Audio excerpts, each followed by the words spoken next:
All right, now it's time to practice. We have talked about what we should remember about the ACE strategy for the short constructed response. And now with that last assignment, we saw an example of how to make it longer to turn it into the extended constructed response or the essay. In this quiz, you will read the poem, "Do Not Go Gentle Into That Good Night" by Dylan Thomas. You'll answer 5 multiple choice questions, which you can see me scroll through here.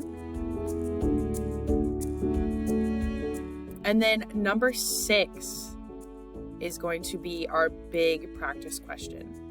Number 6 says, explain the effect of repetition in this poem and how it contributes to its tone and meaning. So we will be looking at repetition, tone, and meaning of the poem. And you'll notice in my text box, I already have my racist strategy written out. So we'll talk more about this in a second. Let's first go back and let's take a look at the poem. If you would like, we have physical copies of the poem. You can get the poem on paper. And if you get a paper copy and you highlight or make notes, we will award extra credit. So for some extra bonus points, make sure that you get your paper copy of the poem. I'm going to go ahead and read it to you guys. Remember, we're looking for examples of repetition. We're also looking for the tone and the meaning. If you're not sure what tone is, maybe we need to go back and look up the definition. But know that we are going to be looking for those things as we read the poem. So again, this is "Do Not Go Gentle Into That Good Night" by Dylan Thomas. Do not go gentle into that good night. Old age should burn and rave at close of day. Rage against the dying of the light. Though wise men at their end know dark is right, because their words had forked no lightning, they do not go gentle into that good night.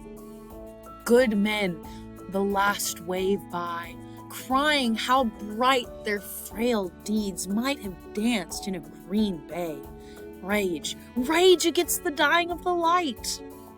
Wild men who caught and sang the sun in flight and learn too late, they grieve it on its way. Do not go gentle into that good night.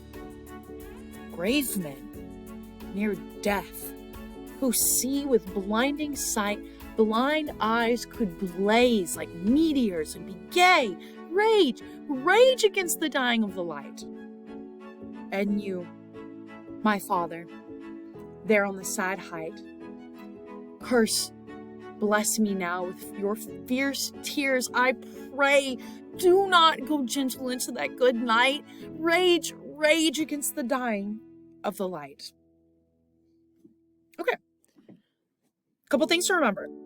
Number 1, anytime you read something, you probably won't understand on your first try, and that's okay. We are going to come back and read this poem again and again and again if we need to.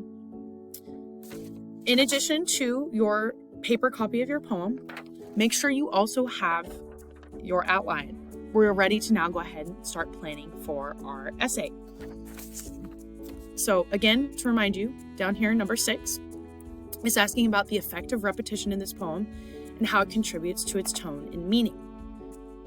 On your outline, we are going to come up with our thesis statement, which is our main idea, our answer to the question. And then for our ACE paragraphs, we need to come up with 2 different examples of repetition. Here's one phrase that the author repeats. Here's how it shows the tone and meaning. And then we'll get our second example. Here is another example of repetition. Here is how it contributes to the tone and meaning. And then remember, S is just to summarize. Fill this out first before you start typing. And if you have any questions or you need help, obviously, always let your teacher know and we'll help you out. The essays are tricky at first, but they only get easier with practice. And you have to write a full essay if you want to pass that STAR test.